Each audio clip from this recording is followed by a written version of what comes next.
مسلمان ان کی طرف دیکھنے لگے تو میرے پیغمبر نے سر سجدے میں رکھ دیا. یہی تمہاری طاقت تھی جو تم نے چھوڑ دی، سر سجدے میں رکھنے کی عادتیں چلی گئی. اب تم کبھی ادھر جاتے ہو، کبھی اس کے پاس، کبھی اس کے پاس، کہاں بھاگے پھرتے ہو؟ ایک در کو چھوڑ کے ذلیل ہو گئے، ہر جگہ چلے گئے. وہ ایک سجدہ جس کو تو گرا سمجھتا ہے 1000 سجدوں سے دیتا ہے آدمی کو نجات. میرے نبی نے آج سجدہ کرنا سکھایا ہے. میرے نبی نے آج سجدہ کی جگہ آج سجدے میں سر رکھا ہے. حضرت سیدنا ابو بکر صدیق بیان کرتے ہیں کہ میں نے حضور کو جتنا اس دن روتے دیکھا اتنا کبھی روتے نہیں دیکھا. میرے نبی روتے روتے، میرے پیغمبر روتے روتے، اللہ کے رسول صلی اللہ علیہ وسلم روتے روتے، میرے نبی کی چادر جو ہے وہ نیچے کو آتی ہے اور نیچے کو آ کے گر جاتی ہے. کہتے ہیں میں اوپر کو اٹھا کے چادر رکھتا ہوں، پھر نبی کی چادر نیچے گر جاتی ہے اور حضور رو رہے ہیں، حضور کے آنسو نیچے کو گرتے ہیں. میرا امام کہتا ہے آنکھیں رو رو کے سجانے والے، جانے والے نہیں آنے والے. آنکھیں کچھ کہتی ہے تجھ سے پیغام، وہ تیرے یار کے جانے والے اور حسن تیرا سا نہ دیکھا نہ سنا.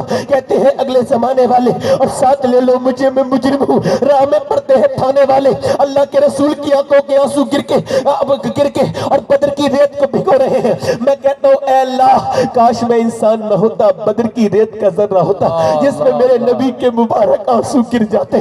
کاش وہ کون سی آنکھیں رو رہی تھی. میرا امام کہتا ہے جس طرف اٹھ گئی دم میں دم آ گیا. اس نگاہ عنایت میں لاکھوں سلام. وہ کون سے لب تھے جو آج اپنے رب کی بارگاہ میں فریاد کرتے تھے؟ کیا لہجہ تھا، کیا انداز تھا، کیا بات کر رہے تھے میرے نبی. عرض کرتے تھے میرے رب، میرے رب، میرے پروردگار، اے میرے پروردگار کون سے لبوں سے پتلی پتلی گلے خوشی کی پتیاں، ان لبوں کی نزاکت پہ لاکھوں سلام. عرض کرتے ہیں میرے مالک میں نے جو مکے میں تکلیفیں برداشت کی، جو میرے اوپر منڈیوں میں مظالم اٹھائے گئے، جو میرے اوپر پتھر مارے گئے، جو میرے اوپر اونٹ کی اجڑیاں رکھی گئی، جو میرے سر کو پھاڑا گیا، اے میرے مالک جو کعبے میں مجھ پر ظلم ڈھائے گئے اور جو مجھ میں مکے پہ مظالم ڈھائے گئے اور جو میرے گھر میں پتھر مارے گئے، جو میری بچیوں کو آ کر کے پتھر لگے، جو میری بیٹیوں کو طلاقیں ہوئی، اے میرے مالک جو شیب ابی طالب میں میری گھر کی بیٹیاں 9 دن تک بھوکی رہی اور انہوں نے پیڑ کے پتے کھا کھا کے وقت گزارا.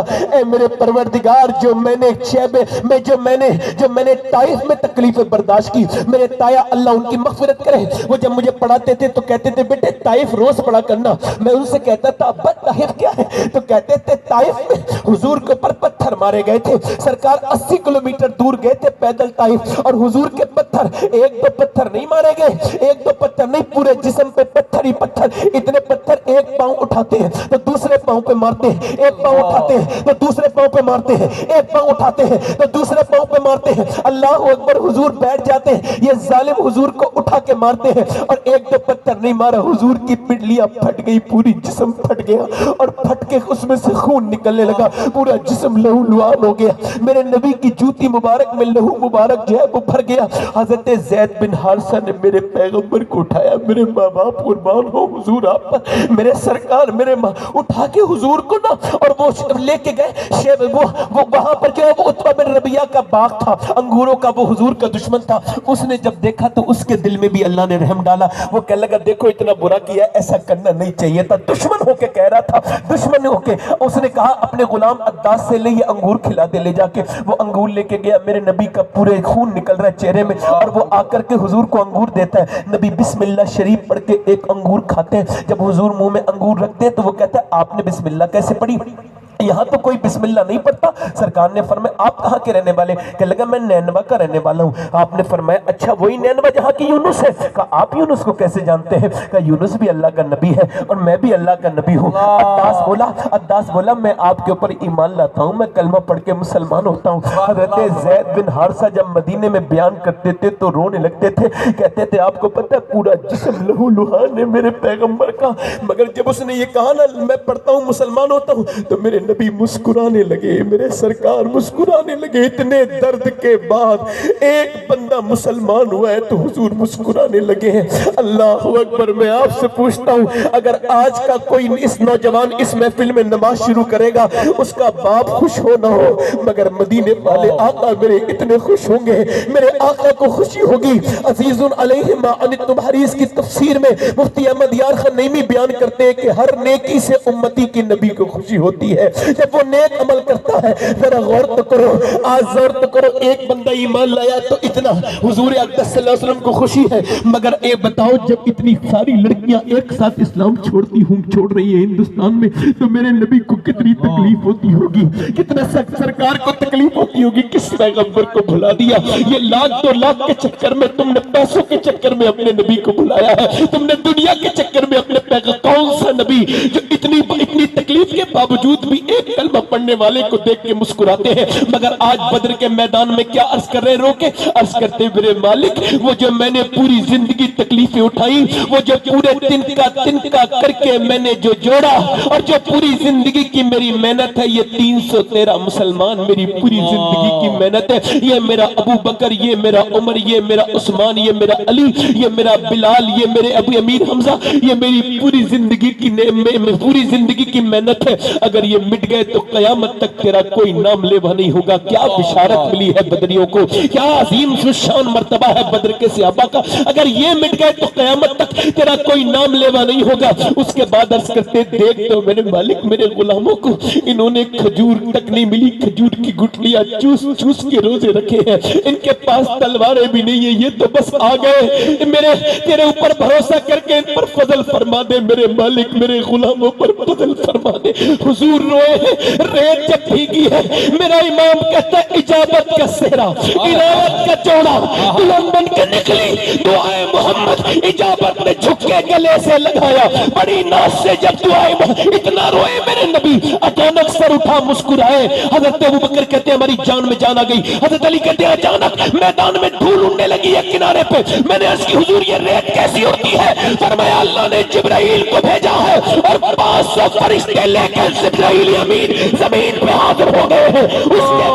اس کے بعد عرض کی گئی ادھر ہوا چلی ہے حضور، ادھر کے میدان میں، فرمایا اب میکائیل اترے ہیں اور وہ 500 فرشتوں کے ساتھ اترے ہیں، اب زمین کے دونوں وزیر ابو بکر ساتھ ہے، عمر ساتھ ہے، اور آسمان کے دونوں وزیر جبرائیل ساتھ ہے، میکائیل ساتھ ہے، فرمایا چلو اللہ کے نام پر، اب یہ اللہ کے نام پر چلے ہیں مسلمان۔ ادھر انہیں غرور تھا کہ ان کے پاس شمشیر ہے، مگر صحابہ کو ناز تھا کہ ان کے پاس نعرہ تکبیر ہے، ناز تھا ان کے نام، ان کو ناز تھا کہ ان کو غرور تھا کہ ان کے پاس طاقت ہے، مگر صحابہ کہتے تھے ہمارے دل میں نبی کی محبت ہے، کفار مکہ کہتے تھے ہمارے پاس مال ہے، صحابہ کہتے تھے ہمارے ساتھ آمنہ کا لال ہے۔ کھجور کی ڈنڈیاں اٹھی، تل کھجور کی ڈنڈیوں نے کبھی سر کاٹے، کبھی ہاتھ کاٹے، کبھی پاؤں کاٹے، کاٹتے ڈھیر لگا دیے صحابہ نے۔ اب وہ جو تکبر کر رہے تھے بڑھ بولے، وہ بھاگے دوڑے، جب وہ دوڑے تو ان دوڑتے میں سے امیہ بھی تھا، امیہ بلال کا آقا تو تھا، اس نے امیہ کو دیکھا بلال نے، یہ وہی امیہ تھا جو سینے پہ پتھر رکھتا تھا، وہی امیہ تھا جو بلال کو انگاروں پہ لٹالتا تھا، اور بلال کی پوری چربی، پوری کھال بہ جاتی تھی، چربی سے وہاں کے کولے بن بجھ جاتے تھے۔ حضرت بلال نے امیہ کو بھاگتے ہوئے دیکھا، اس کا پیچھا کیا، جا کے منہ پہ ایک گھوسا مارا، وہ موٹا زمین پہ گرا، بلال کو دیکھنے لگا، بلال نے کہا میں دیکھتا کیا ہے؟ یہ بلال کا گھوسا نہیں ہے، یہ تو اسلام کا گھوسا، کفر کے منہ پہ لگا،